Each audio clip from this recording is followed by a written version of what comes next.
So guys അസ്സലാമലൈക്കും. ഇന്നിപ്പം ഇതെനിക്ക് ദീപാവലിക്ക് കിട്ടിയ ഒരു ഓർഡറാണ് കേട്ടോ. ഹാൻഡ് വർക്കെല്ലാം ആദ്യമായിട്ട് ചെയ്തിട്ടുള്ള ഒരു ഡ്രസ്സാണ്. ഇതിപ്പോൾ എനിക്കിത് സെൻഡ് ചെയ്യേണ്ടത് ഈ ഡ്രസ്സ് സ്റ്റിച്ച് ചെയ്യുന്ന അന്ന് 5 മണിൻ്റെ ഉള്ളിൽ എനിക്ക് അവിടെ ടൗണിലെത്തണം. അങ്ങനെ ഞാൻ ഇത് മോള് സ്കൂളിൽ വിട്ടതിന് ശേഷം മോളെയും കൂട്ടിയിട്ട് ഞാൻ സ്കൂട്ടിയിലാണ് പോവാറ് കേട്ടോ. അങ്ങനെ പോയി പകുതിക്ക് എത്തിയാലും മോള് പറഞ്ഞു, ഉമ്മ ഞാൻ ഹെൽമെറ്റ് ഇട്ടിട്ടില്ല. ആകെ സീനായി. എനിക്കാണെങ്കിലും ഒക്കെ പോകാനും ഒറ്റയ്ക്ക് പോകാനും കഴിയില്ല. കാരണം 3-4 ഡ്രസ്സും കൂടി എനിക്കന്ന് സെൻഡ് ചെയ്യാനുണ്ടായിരുന്നു കേട്ടോ. അങ്ങനെ ഞാൻ രണ്ടും കൽപ്പിച്ചിട്ട് വിട്ട് ലാസ്റ്റ് പിന്നെ പോലീസിൻ്റെ വണ്ടിയിൽ കണ്ട് അങ്ങനെ എനിക്ക് ആകെ ടെൻഷനായി. അങ്ങനെ ഞാൻ അവിടെ ഒരു സ്ഥലത്ത് വണ്ടി നിർത്തി. എനിക്ക് അവിടെ നിന്ന് ഒരു 5 മിനിറ്റ് പോകാനുള്ളൂ.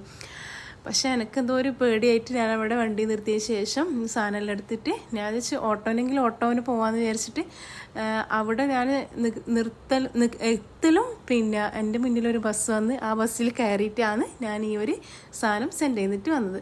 കാരണം അവിടെ എത്തുമ്പോഴേക്ക് ഏച്ചി സാധനമെല്ലാം കൊടുത്ത് വണ്ടി എത്തിയിട്ടുണ്ടായിന്. എന്തോ ഒരു ഭാഗ്യവശാൽ അൽഹംദുലില്ലാ എനിക്ക് അന്ന് കൊടുക്കാൻ പറ്റിയിട്ടുണ്ടായിരുന്നു കേട്ടോ. അപ്പം മോൾ ഞാനത് ഹെൽമെറ്റ് ഇട്ടിനോന്ന് ഞാൻ ശ്രദ്ധിച്ചിട്ടുണ്ടായില്ല. മോൾക്ക് ഞാൻ എടുത്തു കൊടുത്തിട്ടുണ്ടായിന്. പിന്നെ എനിക്കാകെ ടെൻഷനിൽ ഞാൻ മോളെ വേഗം വിളിച്ച് അങ്ങനെ പോയതാണ് കേട്ടോ.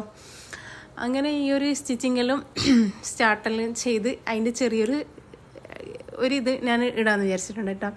ഈ നമ്മളെ ബ്ലൗസിൻ്റെ താഴെ ഭാഗത്ത് ചില ആൾ എന്താ പറയുക, അതിൻ്റെ കൂടെ തന്നെ നമ്മളിപ്പോൾ ബ്ലൗസിൻ്റെ ലെങ്ത് എത്രയാണോ അതിൻ്റെ കൂടെ 2 ഇഞ്ചോ 1.5 ഇഞ്ചോ കൂട്ടിയിട്ട് അതന്നെ ഫോൾഡ് ചെയ്യലാണ് ചില ആൾ. പക്ഷേ അങ്ങനെ ചെയ്യണ്ട കേട്ടോ. ഈ ഒരു രീതിക്ക് ചെയ്താലാണ് അടിപൊളിയായിട്ട് കിട്ടാൻ. അതായത് 3 ഇഞ്ച് വീതിക്ക് ഒരു തുണിയെടുത്തതിന് ശേഷം ഇതേപോലെ 2 ഫോൾഡ് ചെയ്തതിന് ശേഷം ഇതേപോലെ സ്റ്റിച്ച് ചെയ്തിട്ട് അതിൻ്റെ മുകളിലേക്ക് കൂടി ഒന്ന് പതിച്ച് സ്റ്റിച്ച് ചെയ്യാൻ. എന്നിട്ട് നമ്മൾ ബ്ലൗസിൻ്റെ മേലിലേക്ക് കൂടി ഇതേ ഒരു രീതിക്ക് സ്റ്റിച്ച് ചെയ്യാൻ. വോയിസ് എവിടെയോ എത്തി, സാധനം എവിടെ എത്തി പറഞ്ഞ പോലെ ഇല്ല കേട്ടോ. ഇത് നിങ്ങൾ സ്റ്റിച്ചിങ് മാത്രം ശ്രദ്ധിച്ചാൽ മതി, അതിൻ്റെ സംസാരം ശ്രദ്ധിക്കണ്ട.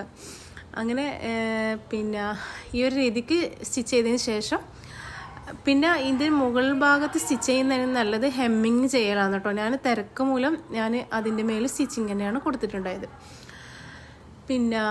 അങ്ങനെ എന്തെങ്കിലും നൂലും കാര്യങ്ങളെല്ലാം ഉണ്ടെങ്കിൽ അതെല്ലാം കട്ട് ചെയ്തതിന് ശേഷം നമ്മൾ ഫ്രണ്ടും ബാക്കും ഇതേപോലെ വെച്ചതിന് ശേഷം എല്ലാം സ്ലീവും കാര്യങ്ങളും ചെയ്തതിന് ശേഷം എല്ലാ പരിപാടികളും ചെയ്തതിന് ശേഷം ഞാൻ ഇതേപോലെ അയൺ ചെയ്യും കേട്ടോ. ഈ ഒരു അയൺ ബോക്സ് എനിക്ക് എൻ്റെ ഉപ്പ ബാംഗ്ലൂരിൽ നിന്ന് കൊണ്ടുതന്നതാണ് കേട്ടോ. ഇത് കിട്ടിയതിന് ശേഷം ഞാൻ ഭയങ്കര ഹാപ്പിയാണ്. കാരണം എന്ന് വെച്ചാൽ നമ്മൾ ഈ വർക്കും കാര്യങ്ങളില്ല അതിൻ്റെ മേലേക്കുള്ളിലും ഒന്ന് സ്റ്റീം ചെയ്താൽ തന്നെ നമ്മളായാലും ചുളിവും കാര്യങ്ങളെല്ലാം അടിപൊളിയായിട്ട് പോകുന്നുണ്ടായി.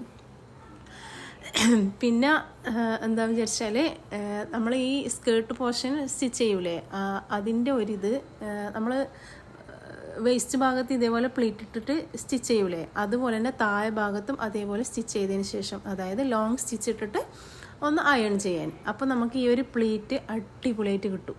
നിങ്ങൾ ഇതേപോലെ എന്തായാലും ചെയ്ത് നോക്കി കേട്ടോ. അടിപൊളിയായി എന്ന് പറഞ്ഞാൽ അടിപൊളി. നോർമൽ മെഷീൻ യൂസ് ചെയ്യുന്നവരാണെങ്കിൽ അവർ എന്താ പറയുക ഹെമ്മിങ് ചെയ്യലായിരിക്കും. അതായത് സൂചി നൂലെടുത്തിട്ട് ലോങ് സ്റ്റിച്ചിട്ട് അയൺ ചെയ്തു കേട്ടോ. കാരണം പവർ മെഷീനിലാണ് എനിക്ക് തോന്നുന്നു ലോങ് ആയിട്ട് സ്റ്റിച്ച് കിട്ടൽ. അപ്പോൾ നമുക്ക് വേഗം അയച്ചെടുക്കാനുള്ള എളുപ്പമാണ് കേട്ടോ. അങ്ങനെ ഈ ഒരു ഡ്രസ്സിൻ്റെ ഫൈനൽ റിസൾട്ട് ഞാൻ ഇതിൻ്റെ ഷോർട്ട്സ് ആയിട്ടെല്ലാം ഇട്ടിട്ടുണ്ടായിന്.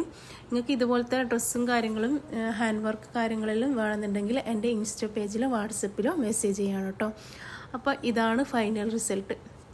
ഇതൊരു 4 വയസ്സിൻ്റെ കുട്ടിൻ്റെ ഒരു ഡ്രസ്സാണ് കേട്ടോ. അപ്പോൾ കളറും കാര്യങ്ങളെല്ലാം നിങ്ങൾക്ക് ഇഷ്ടപ്പെട്ടില്ലെങ്കിലും എൻ്റെ ചാനൽ ആദ്യമായിട്ട് കാണുന്നവരാണെങ്കിൽ ഒന്ന് ലൈക്ക് ചെയ്യാനും ഷെയർ ചെയ്യാനും മറക്കരുത് കേട്ടോ. Okay, by.